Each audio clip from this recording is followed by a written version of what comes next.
லங்காஸ்ட்ரி நேர்களுக்கு வணக்கம். லங்காஸ்ட்ரி news inside Tamil நிகழ்ச்சியுடன் இன்றும் இணைந்திருக்கின்றீர்கள்.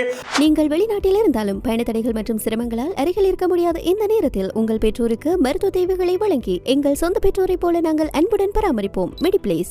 நேற்றைய தினம் மஹிந்த ராஜபக்ச குடும்பத்தினர் கால்டன் தங்காலையில் இருக்கின்ற கால்டன் அவர்களுடைய இல்லத்திலே புது வருடத்தை அவர்களுடைய குடும்பத்தினரோடு கொண்டாடினார்கள். பார்ப்பதற்கு அழகாகத்தான் இருந்தது. ஆனால் அங்கிருந்தே ஒரு கதையை நாங்கள் ஆரம்பிக்கலாம். அந்த தங்காலை வீடு இருக்கின்றது கால்டன் இல்லம்.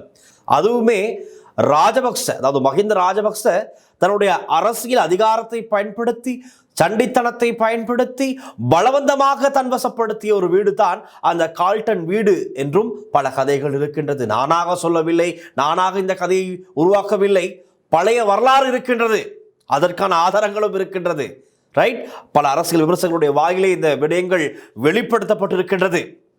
ஆகவே அந்த தங்காலை இல்லத்திலே சொல்லப்போனால் மஹிந்த ராஜபக்ச அரசியலுக்கு வரும்போது ஒரு வங்கியொன்றில் கடன் பெற்றுக்கொண்டு வந்ததாக கூட தகவல்கள் இருக்கின்றது. அது மாத்திரமல்ல, மஹிந்த ராஜபக்சனுடைய அரசியல் பிரவேசத்தை அடுத்து அவருடைய அரசியல் நடவடிக்கைகளுக்காக தற்காலிக நடவடிக்கைகளுக்காக ஒரு பணக்காரர், ஒரு செல்வந்தர் அந்த வீட்டினை மஹிந்த ராஜபக்சவுக்கு வழங்குகின்றார். காரணம், மஹிந்த ராஜபக்சனுடைய தந்தை மிகவும் பிரபலமானவர். அந்த காலத்தில் அவருடைய அந்த பெயர் காரணமாக மஹிந்த ராஜபக்சவுக்கு அவருடைய அரசியல் நடவடிக்கைகளுக்காக வழங்கப்பட்ட வீடை பிற்காலத்தில் அவர் மீள கையளிக்காமல் தன்னுடைய அரசியல் அந்த பலம், அந்த அதிகாரம், சண்டித்தனம், அவருடைய இருந்த கோலியாக்களுடைய மிரட்டல்கள் காரணமெல்லாம் பயன்படுத்தி அந்த வீட்டை தன்வசப்படுத்திக் கொள்கிறார் என்பதுதான் ஒரு கதையாக இருக்கின்றது. அந்த வீட்டிலே தான் நேற்றைய தினம் ராஜபக்ச தரப்பினர், குடும்பத்தினர் மற்றும் அவருடைய கோல பாலையாக்கள் எல்லாம் இணைந்து அவருக்கு மாத்திரம் பேசுகின்ற பல யூடியூப் சேனல்கள்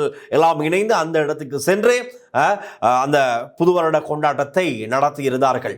அவர்கள் ஏன் இதை செய்தார்கள் என்றால் அது ஒரு ஷோ ஆஃப் தான். காரணம், தற்போதைய ஜனாதிபதி அனுரகுமார திசாநாயக்கவுக்கு அவ்வாறு அவர் எப்பொழுதுமே தன்னுடைய குடும்பத்தினரை முன்னிறுத்தி காண்பிக்க மாட்டார். அனுரகுமார திசாநாயக்க அது அவருடைய தனிப்பட்ட விடயம். அதில் நாங்கள் மூக்கை நுழைக்க எங்களுக்கு எந்த விதமான அவசியமும் இல்லை. அது அவருடைய தனிப்பட்ட விருப்பம். அது அடுத்தது, ஜனாதிபதி என்பவர் மக்களுக்கான ஜனாதிபதியாகத்தான் இருக்க வேண்டுமே தவிர தன்னுடைய குடும்பத்திற்கான ஜனாதிபதியாக இருக்க முடியாது. ரைட், மக்களுக்கு சேவையாற்றுகிற மக்களுடைய பிரதிநிதியாகத்தான் ஜனாதிபதி இருக்க வேண்டும். அப்படித்தான் அனுரகுமார திசாநாயக்க நேற்று இருந்திருக்கின்றார். காரணம், நேற்றைய தினம் நாங்கள் பார்த்தோம், அனுரகுமார திசாநாயக்க ஜனாதிபதி எங்கு புது வருடம் கொண்டாடினார் என்றால் டிட்வா சூறாவளியினால் பாதிக்கப்பட்டு தங்களுடைய வீட்டை முற்றாக இழந்த ஒரு குடும்பத்தினரோடு, அந்த குடும்பத்தினருக்கு புதிதாக கட்டி கொடுக்கப்பட்ட வீட்டிலே அந்த குடும்பத்தினரோடு இணைந்து புது வருடத்திலே கொண்டாடினார். அதே போல பிரதமர் அரண்ய அமரசூரிய தலைமையிலும் ஒரு புத்தாண்டு கொண்டாட்டம் இடம்பெற்றது. இதெல்லாம் அரசாங்க அந்த சுப நேரத்துக்கு அமைய அனைத்தும் சரியாக செய்து முடிக்கப்பட்டது. இப்படி இருக்கிற நிலையில் கால்டன் இல்லத்தில் இடம்பெற்ற இந்த புது வருட கொண்டாட்டத்தின் போது நாமல் ராஜபக்சவிடம் அந்த நிகழ்ச்சியெல்லாம் தொகுத்து வழங்கிய அவர் கேட்கிறார், தொகுப்பாளர் கேட்கிறார், நாமல் ராஜபக்ச இந்த நடந்து முடிந்த பிழைகள், கசப்பான அனுபவங்கள், இது சம்பந்தமாக உங்களுடைய கருத்து என்ன என்ற போது நாமல் ராஜபக்ச ஒரு விடயத்தினை சொல்கிறார். அதை நாங்கள் கேட்டுவிட்டே வரலாம். යම් අඩු වැඩි වශයෙන් ඉතිහාසයේ තරුණයෝ වග කියන්නත් ඕනේ. 88 89 ගත්තා, 83 ගත්තා, මෑත 2022 ගත්තා. හැබැයි ඉතින් ඒ හුදකලා සිදුවීම් කීපයක් නිසා සමස්ත රටක් ජාතියක් අඩංගු වටනවා. සමස්ත තරුණ පරම්පරාවම ඒ තුල මනින්න බෑ අපිට. ඒ හින්දා මම හිතන්නේ මේ තරුණයාගේ දක්ෂතාවයන් අපේ රටේ අනාගතය වෙනුවෙන් ගොඩනගන්න, රටක් ජාතියක් විතර ගොඩනගෙන්න අපි ඒක රාශී කරගෙන ආ යුතුයි. ரைட், அவர் என்ன சொல்கிறார் என்றால், வரலாற்றிலே கடந்த காலங்களிலே 88 89 அண்மையில் 2022 இப்போதெல்லாம் அந்த காலப்பகுதிகளில் இடம்பெற்ற போராட்டங்கள், கலவரங்களுக்கெல்லாம் அப்போது அந்த கலவரங்களில் போராட்டங்களில் ஈடுபட்ட இளைஞர்கள் காரணமாகத்தான், இளைஞர்களுடைய செயற்பாடுகளினால் தான் நாடு நாசமாகியது, நாடு வீழ்ந்தது, நாடு வங்குரோத்து அடைந்தது என்று நாமல் ராஜபக்ச நேற்றைய அந்த நிகழ்வின் போது சொல்லுகிறார். Namal Rajapaksa what bro, it's very wrong bro என்று தான் சொல்வதற்கு இருக்கிறது. காரணம், 2022 நாங்கள் பிரதானமாக எடுத்துக்கொள்வோமே, 88 89 காலப்பகுதி தெரியும், அது ஒரு பெரிய கதை. நாங்கள் அண்மை காலமாக இருக்கின்ற 2022 அறகலைய போராட்டம் யாரால் உருவாக்கப்பட்டது? இதற்காக இளைஞர்கள், யுவதிகள், பெரியவர்கள், சிறியவர்கள் என அனைவருமே வீதிக்கு ஏன் இறங்கினார்கள்? என்ன காரணம்? ஏப்ரல் 9 காலி முகத்தடலில் அனைவரும் ஒன்று திரண்டு அந்த அறகலைய போராட்ட பூமி அங்கு உருவாகிறது. அதற்கு வித்திட்டவர்கள் யார்? விதை போட்டது யார்? கோட்டாபய ராஜபக்ச உட்பட ஜனாதிபதி, பிரதமர் மஹிந்த ராஜபக்ச, நிதி அமைச்சர் பெசில் ராஜபக்ச, அதில் ஒரு அமைச்சராக நாமல் ராஜபக்ச, இப்படி ராஜபக்ச என்று ராஜபக்ச நாமம் பாடிய அந்த அரசாங்கம் தான் அறகலை என்று ஒரு போராட்ட பூமியை உருவாக்க பிரதான காரணமாக இருந்தது. நாடை வங்குரோத்தடைய செய்து நாட்டில் எரிவாயு இல்லை, எரிபொருள் இல்லை, சிலிண்டர் இல்லை, கேஸ் இல்லை, எதுவுமே இல்லை. மக்கள் வரிசைகளில் இருந்து அடித்துக் கொண்டார்கள். மக்களுள் அடித்துக் கொள்ள தொடங்கிவிட்டார்கள். அடுத்த கட்டமாகத்தான் மிரியான வீட்டை நோக்கி, கோட்டாபயனுடைய வீட்டை நோக்கி இளைஞர்கள் படையெடுத்து சென்று நாட்டில் இவ்வளவு பிரச்சனை இருக்கின்றது, இதற்கு உன்னுடைய தீர்வு என்ன, நீ பதவி விட்டு விலகு என்று அன்றைய தினம் போராட்டத்தை ஆரம்பித்தார்கள். மிரியானவில் ஆரம்பமான போராட்டம் மீண்டும் ஏப்ரல் 9 காலி முகத்தடலிலே ஆரம்பமானது. ஆகவே நீதிமன்றமே ஒரு காலத்தில் சொல்கின்றது, நாடு வங்குரோத்து நிலை அடைவதற்கு பிரதான பொறுப்பானவர்கள் கோட்டாபய ராஜபக்ச, பெசில் ராஜபக்ச, GL பீரிஸ், நாமல் ராஜபக்ச, மஹிந்த ராஜபக்ச என்று பெயர் குறிப்பிட்டு சொல்கிறார்கள். ஆனால் இன்று அவர்கள் சுதந்திரமாக சுற்றி திரிகிறார்கள். அப்போது தலைமறைவாகி இருந்தவர்கள் இன்று வெளியிலே வந்து ஏதோ அவர்கள் சாதித்ததை போல, அவர்கள் தான் இந்த நாட்டை உருவாக்கி இந்த நாட்டில் பிரச்சனைகள் எல்லாம் நிவர்த்தி செய்தது போல இன்று ஷோ ஆஃப் காண்பித்துக் கொண்டிருக்கிறார்கள். நேற்றைய நிகழ்வும் அப்படி ஒன்றுதான். அது மாத்திரமல்ல, நாட்டை வங்குரோத்து நிலை அடைச்சதற்கு முன்பாக ஒரு தகவல் இருக்கின்றது. அதைவிட ஒரு அதிர்ச்சி தகவல் இருக்கின்றது. இன்றைய நியூஸ் இன்சைட்டில் நாங்கள் விரிவாக அதைத்தான் பார்க்க போகின்றோம். காரணம், நாமல் ராஜபக்ச சொல்கிறார் தானே, 2022 அறகலவையில் போராட்டத்தில் ஈடுபட்ட அந்த இளைஞர்கள் தான் நாடு நாசமாவதற்கு காரணம் என்று. அதற்கான கதையை நான் இப்போது சொல்கிறேன். இளைஞர்கள் காரணம் அல்ல, அதுக்கு முன்பதாக கோடிக்கணக்கிலே பணம் சூறையாடிய ராஜபக்ச தரப்பு தான் இது எல்லாத்துக்குமே காரணம் என்று நான் மாத்திரமல்ல, யாரிடம் வெளியில் கேட்டு சென்றாலும் சொல்வார்கள். அதற்கு நல்ல உதாரணம் தான் இது. மஹிந்த ராஜபக்சவின் குடும்பத்திற்கு சொந்தமான 8 வங்கிக் கணக்குகளில் 93,000 கோடி ரூபாய். சொன்னால் உங்களால் நம்ப முடியுமா? 93,000 கோடி ரூபாய். எங்கே? துபாயில் ஒரு வங்கியில். இது சம்பந்தமாக நாங்கள் விவரமாக பார்க்கலாம். நான் ஆரம்பத்திலே கூறினேன், தங்கள்ல வீடு, தங்கள் இருக்கின்ற கால்டன் இல்லம் தன்னுடைய பலவந்தமாக, தன்னுடைய அரசியல் அதிகாரத்தை பயன்படுத்தி பலவந்தமாக தன்வசப்படுத்திய ஒரு வீடு. அப்படி அரசியலுக்கு வந்தவர் அன்று முதலே அந்த திருட்டுத்தனம், அந்த சண்டித்தனம் எல்லாம் ஆரம்பமாகி விடுகிறது. அப்படி வந்தவர்கள் தான் அவருடைய 8 வங்கிக் கணக்குகளில் 93,000 கோடி ரூபாய் பணம் வைப்பிலிடப்பட்டு இருப்பதாக 2015 தகவல்கள் வெளியாகிறது. எப்படி வெளியாகின்றது எங்களுக்கு தெரியும். 2015 நல்லாட்சி அரசாங்கம், ஜனாதிபதி மைத்திரிபால சிறிசேன, பிரதமர் ரணில் விக்ரமசிங்க இவர்கள் ஆட்சிக்கு வந்தவுடன் என்ன செய்கிறார்கள்? ராஜபக்சர்களுடைய ஊழல் மோசடிகளை கண்டுபிடிப்பதற்காக, விசாரிப்பதற்காக, ஆதாரங்களை திரட்டுவதற்காக, கைதுகளை செய்வதற்காக FCID என்ற ஒரு திணைக்களத்தினை ஆரம்பிக்கிறார்கள். பிப்ரவரி 26 அந்த திணைக்களம் ஆரம்பமாகின்றது. ஆகவே இந்த FCID திணைக்களத்திலே ஆரம்பிக்கப்பட்ட மேற்கொள்ளப்பட்ட விசாரணைகளில் தான் இந்த விடயம் வெளியாகிறது. அதை நாங்கள் சற்று விரிவாக பார்க்கலாம். 2015 நல்லாட்சி அரசு, அதாவது மைத்ரி ரணில் ஆட்சியை மஹிந்த ராஜபக்சவின் வங்கி கணக்குகள், சொத்து விவரங்கள் தொடர்பில் விசாரணை ஆரம்பிக்கப்பட்டது. இதற்காகத்தான் பிரதானமாக FCID நிதி குற்ற புலனாய்வு பிரிவு பிப்ரவரி 26, 2015 ஆரம்பிக்கப்பட்டது. இது மாத்திரமல்ல, CID லஞ்ச ஊழல் ஒழிப்பு பிரிவு என பல திணைக்களங்கள் ராஜபக்ச குடும்பத்தின் ஊழல் மோசடிகள் பற்றி தேடியது. FCIDயின் அப்போதைய பணிப்பாளராக அப்போதைய பிரதி போலீஸ் அதிபர் ரவி வைத்திய அலங்காரத்தான் நியமிக்கப்பட்டார் நல்லாட்சி அரசாங்கத்திலே. பாருங்கள், அவர் பற்றியும் ஒரு கதை இருக்கிறது. அவர் ஏற்கனவே ராஜபக்சனுடைய அவர் ஒரு உதவியாளர் தான்.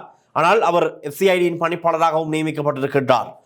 குறித்த திணைக்களங்கள் ராஜபக்சகளின் ஊழல் மோசடிகள் தொடர்பில் தீவிர விசாரணைகளை ஆரம்பித்தனர். விசாரணைகளில் பல விடயங்கள் வெளிவந்தது. அதில் பிரதானமானது தான் ராஜபக்ச குடும்பத்துக்கு சொந்தமான பெரும் தொகையான பணம் துபாய் வங்கிகளில் வைப்பிலிடப்பட்டுள்ளமை தெரிய வந்தது. பிறகு இதை தேடினார்கள். பின்னர் தான் மஹிந்தவிடம் சொத்து விவரங்கள் சம்பந்தமாக முழு விவரங்களை சமர்ப்பிக்குமாறு கோரிக்கை விடுக்கப்பட்டது அப்போதைய அரசாங்கத்தால். ஆனால் மஹிந்த அரசியல் பலத்தை பயன்படுத்தி அவற்றை சமர்ப்பிக்கவே இல்லை. ஆனால் நடந்த நல்ல விடயம் என்ன? 11 வருடங்களாக சமர்ப்பிக்கப்படாத அந்த சொத்து விவரங்கள் இந்த ஆட்சியின் கீழ் தற்போதைய லஞ்ச ஊழல் விசாரணை அதிகாரி ரங்க திசாநாயக்கவுக்கு பயந்து மஹிந்த ராஜபக்ச அஞ்சி ஏப்ரல் 10 இதுவரை காண்பிக்காத, கொடுக்காத சொத்து விவரங்களை ஏப்ரல் 10 கொடுத்திருக்கின்றார். அது ஒரு நல்ல விடயம். அவருடைய அரசியல் பலம் எல்லாம் தற்போதைய இந்த அரசாங்கத்தின் கீழே எடுப்படாது என்பதற்கான சிறந்த உதாரணமாகத்தான் இதை சொல்லக்கூடியதாக இருக்கும். அப்படி இருக்கிற நிலையில் பாருங்கள், ரணில் மைத்திரியால் முடியாதது. கோட்டாபே எப்படியுமே செய்திருக்க மாட்டார், அவருடைய சகோதரர் தானே, அவரும் அதை கைவிட்டிருப்பார். அனுர செய்து வைத்துள்ளார், அனுர செய்ய வைத்திருக்கிறார், அவருடைய ஆட்சியிலே அது நடந்திருக்கிறது என்று உறுதியாக சொல்ல முடியும். இந்த அரசு வந்திருக்காவிட்டால் மஹிந்த ராஜபக்ச என்றுமே அவருடைய சொத்து விவரங்களை எந்த ஆட்சியிலும் காண்பித்திருக்க மாட்டார், அவருக்கு அது இலகுவாக இருந்திருக்கும். ரைட், நாங்கள் விடயத்துக்கு வரலாம். FCID நடத்திய விசாரணைகளின் பிரதிபலனாகத்தான் ஒரு விடயம் வெளியாகிறது. அது என்ன?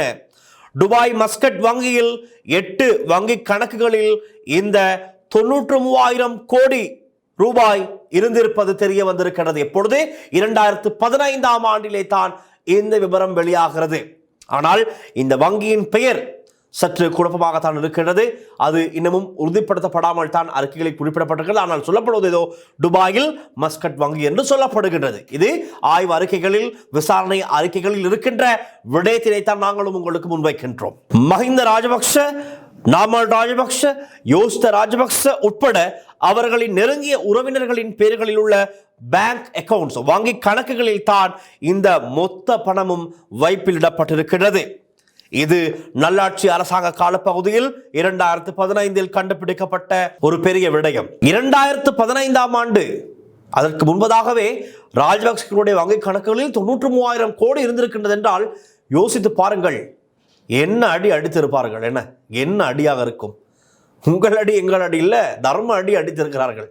பணங்களில் 93,000 கோடி எங்கிருந்து வந்தது? யாருடைய பணம்? எப்படி வந்தது? அதில் ஒரு சின்ன பகுதி தான் இந்த கபில சந்திரசேன சொன்னாரே, 60 கோடி ரூபாய் கமிஷனாக கொடுத்தேன், எனக்கு கிடைத்த கமிஷனில் ஒரு 60 கோடி மஹிந்த ராஜபக்ச கொடுத்தேன், 3 தடவைகள் கொடுத்தேன் என்றாரே. அது ஒரு சின்ன கணக்கு தான். அதெல்லாம் தேடும் போது தான் அதற்கு பின்னே தான் இவ்வளவு பல விடயங்கள் இருக்கும். அதை தேடி பார்க்கத்தான் இந்த அரசாங்கத்துக்கு பொறுப்பு கொடுக்கப்பட்டிருக்கிறது. பார்க்கலாம். அது மாத்திரமல்ல, நாமல் ராஜபக்சேவினுடைய பேரிருந்த வங்கி கணக்கில் மாத்திரம் 14 கோடியே 90 லட்சம் இருந்திருக்கிறது. எவ்வளவு? 14 கோடியே 90 லட்சம். நாமல் ராஜபக்ச தொழிலதிபரா அல்லது ஏதேனும் தொழில் செய்தவரா? ஒன்றுமில்லை. 2010 அரசியல் பிரவேசம், பார்லிமெண்டத்துக்கு வருகை தருகிறார். பிறகு 2015 ஆட்சி மாற்றம் இடம்பெறுகிறது. அதற்கிடையில் தான் அவர் சட்டத்தரணியாவதற்கு ஒரு சில நடவடிக்கைகள் மேற்கொள்ளப்பட்டது. அப்பொழுது என்ன தொழில் செய்தார்? அவருக்கு எவ்வளவு இந்த பணம் எங்கால் கிடைத்தது? அதெல்லாம் ஒரு பாரிய கேள்வி. சுமார் 15 கோடி ரூபாய். இது 15 கோடி ரூபாய் நாமல் ராஜபக்சனுடைய வங்கி கணக்கில் இருப்பதாக அப்போதைய அந்த விசாரணை அறிக்கைகளில் வெளிப்படுத்தப்பட்டிருக்கிறது. இந்த நாமல் ராஜபக்சனுடைய வங்கி கணக்கில் இருந்த 14 கோடியே 90 லட்சம் எப்படி வந்தது என்ற கேள்விதான் இருக்கின்றது. ஆனால் அதற்கான விடைகள் இல்லை. அதுதான் தேடப்படுகின்றது. உங்கள் சிந்தனைக்கு ஏதாவது விடயங்கள் வந்தால் கமெண்ட் செக்ஷனிலே பதிவிடுங்கள், பார்க்கலாம். இந்த பெரும் தொகையான பணம் சம்பந்தமாக தேடுவதற்கு இங்கிருக்கின்ற உயர் அதிகாரிகள், நான் சொன்னேன், CID, ரகசிய போலீசார், இப்படி லஞ்ச ஊழல் விசாரணை பிரிவு, இப்படி இந்த அனைத்து திணைக்களங்களிலும் அதிகாரிகள் துபாய் நோக்கி சென்றார்கள். இருப்பினும் அந்த அதிகாரிகள் அந்த பணத்தை மற்றும் விவரங்களை திரட்ட முடியவில்லை. அந்த அதிகாரிகளால் முடியவில்லை. காரணம், துபாயில் இருக்கின்ற சட்ட திட்டங்கள் அப்படி. சாதாரணமாக இன்னொரு நாட்டிலிருந்து இன்னொரு நாட்டிற்கு சென்று அங்கிருக்கின்ற வங்கி கணக்குகள், வங்கி கணக்கு வைப்பாளருடைய விவரங்கள், பணம் சம்பந்தமான விவரங்களை திரட்ட முடியாது. அந்த காரணத்தினால் அப்போது சென்று அந்த முயற்சிகளில் ஈடுபட்ட அதிகாரிகளுக்கு அது தோல்வியில் முடிஞ்சிருக்கின்றது. ஆகவே அது ஒரு பெண்டிங் ப்ராசஸாகத்தான் இருந்திருக்கின்றது. அதை உறுதிப்படுத்திக் கொள்ள முடியவில்லை. ஆனால் ஆதாரங்கள் இருப்பதாகத்தான் அப்போதைய விசாரணை அதிகாரிகள் தெரிவித்திருக்கிறார்கள். இப்படி விசாரணைகள் இடம்பெற்றுக் கொண்டிருக்கும் போதுதான் 2018 அக்டோபர் 26 அரசியல் வட்டாரத்திலே ஒரு பெரும் பூகம்பம் வெடிக்கின்றது. என்ன? நல்லாட்சி அரசாங்கத்தில் ஜனாதிபதி மைத்திரிபால சிறிசேன பிரதமராக இருந்த ரணில் விக்ரமசிங்கவை பதவியிலிருந்து விலக்கிவிட்டு மஹிந்த ராஜபக்சவை பிரதமராக நியமிக்கின்றார். இது ரணில் விக்ரமசிங்கவுக்கே ஒரு பாரிய ஷாக்கா அல்லது நடிப்பா அது தெரியாது. இருப்பினும் ஒரு பாரிய ஷாக்காகத்தான் இருக்கிறது பலருக்கும். மைத்திரிபால சிறிசேன முன்பாக மஹிந்த ராஜபக்ச சத்திய பிரமாணமும் வாசித்து காண்பித்து விட்டார். மறுபக்கத்தில் ரணில் விக்ரமசிங்க அதிர்ச்சியில் அங்கும் இங்கும் ஓடி திருகிறார் அவருடைய கட்சியினரோடு. அப்படித்தான் அன்று தினம் இருந்தது. ஆகவே ரணில் செல்கிறார், மஹிந்த ராஜபக்ச பிரதமர் பதவியில் அமர்த்தப்படுகிறார் மைத்திரிபாலவால். இது ஒரு பெரும் பூகம்பத்தை ஏற்படுத்தியது. மஹிந்த பிரதமராகி அடுத்த ஒரு மணி நேரத்தில் அப்போதைய SCID பணிப்பாளராக இருந்த ரவி வைத்தியாலங்கார மஹிந்த ராஜபக்சவின் வீட்டுக்கு சென்று மஹிந்தவுடன் சிரித்து உரையாடும் காட்சிகள் அன்று ஊடகங்களிலே ஒளிபரப்பப்பட்டது. பார்த்துக் கொள்ளுங்கள். FCIDயில் பணிப்பாளராக மஹிந்த ராஜபக்சவின் ஊழல் மோசடிகளை தேடுவதற்கு நியமிக்கப்பட்ட ரவி வைத்தியாலங்கார ஏற்கனவே மஹிந்த ராஜபக்சவோடு சற்று நட்பில் தான் இருந்திருக்கின்றார். அது ஒரு சில இடங்களில் தெரிய வருகிறது. மஹிந்த ராஜபக்ச பிரதமரானதுமே ஒரு மணித்தியாலத்தில் அவருடைய வீட்டிற்கு இந்த நபர் சென்று நட்பாக பேசியிருக்கின்றார். அதன் பிறகு அந்த விசாரணை கட்டங்கள் என்ன நடந்திருக்கும், எந்த நிலையில் அந்த விசாரணை கட்டங்கள் சென்றிருக்கும் என்பது குறித்து நான் புதிதாக சொல்லி உங்களுக்கு தெரிய வேண்டியதில்லை. என்ன நடந்திருக்கும் என்று உங்களுக்கே தெரியும் என்று தான் சொல்வதற்கு இருக்கின்றது. ரைட், இதுதான் நடந்திருக்கின்றது. அதன் அடிப்படையில் அன்று கைவிடப்பட்டது தான். அவருடைய சொத்து விவரங்கள் எல்லாம் சேகரிப்பது நின்றுவிட்டது. அதற்கு பிறகு இவர் எங்குமே இவருடைய சொத்து விவரங்களை காண்பிக்கவும் இல்லை, சொல்லவும் இல்லை. இப்பொழுது ஏப்ரல் 10ஆம் தேதி இந்த ஆட்சியின் கீழே சொத்து விவரங்களை சமர்ப்பித்திருக்கின்றார். இனி அது சம்பந்தமான விசாரணைகள் விரைவுபடுத்தப்படும், ஆழமாக நடத்தப்படும், தீவிர விசாரணைகள் இடம்பெறும். துபாயாக இருக்கலாம், ஓமானாக இருக்கலாம், ஏன் பலராலும் சொல்லப்பட்ட உகண்டாவாக இருக்கலாம். எங்கு பணங்கள் பதுக்கி வைக்கப்பட்டிருக்கிறதோ, அப்படி எங்கு ஆதாரப்பூர்வமாக நிரூபிக்கப்பட போகின்றதோ அதெல்லாம் தீரமாக விசாரித்து உரிய ஆதாரங்கள் பெறப்பட்டு சாட்சிகள் சரியாக திரட்டப்பட்டதும் அதிரடி கைதுகள் இடம்பெறும். அதற்கு தான் பார்த்து கொண்டிருக்கிறார்கள் பலரும். ரைட், இது நடக்காது என்று தான் ராஜபக்ச தரப்பினருடைய நம்பிக்கையாக எதிர்பார்ப்பாக இருக்கின்றது. இது நடக்காது, இவர்கள் செய்ய மாட்டார்கள், இவர்களால் எங்களை ஒன்றும் செய்ய முடியாது என்று சொல்லிக் கொண்டிருக்கிறார்கள். ஆனால் செய்ய வேண்டும். இந்த இலங்கையில் நாட்டு மக்கள் ஜனாதிபதி அன்ருகுமார் லசனாவுக்கு மக்கள் அதிகாரத்தை கொடுத்தது, ஜனாதிபதி பதவியில் அமர்த்தியது இந்த ராஜபக்சர்களுக்கு எதிராக இருக்கின்ற ஊழல் மோசடிகளை உறுதிப்படுத்தி அவர்களுக்கு எதிராக சட்ட நடவடிக்கை எடுக்க வேண்டும் என்று தான் இந்த அரசாங்கத்துக்கு ஆட்சி அதிகாரத்தை கொடுத்திருக்கிறார்கள். அதை இந்த அரசாங்கம் நிறைவேற்றுமா இல்லையா? உங்களுடைய கருத்தை கீழே கமெண்ட் செக்ஷனில் பதிவிடுங்கள். புதிய அப்டேட்டுகளுக்கு தொடர்ந்தும் லங்காஸ்ரீ இன்சைட் தமிழ் நிகழ்ச்சியுடன் இணைந்திருங்கள் என்று கூறிக்கொண்டு இன்றைய நிகழ்ச்சியை நாங்கள் நிறைவு கொண்டு வருகின்றோம். மீண்டும் நாளை நிகழ்ச்சி சந்திக்கலாம். ஒளிப்பதிவாளர் லிசியரன் மற்றும் விஜயகுமாருடன் நான் டில்ஷான் வின்சன். நன்றி, வணக்கம்.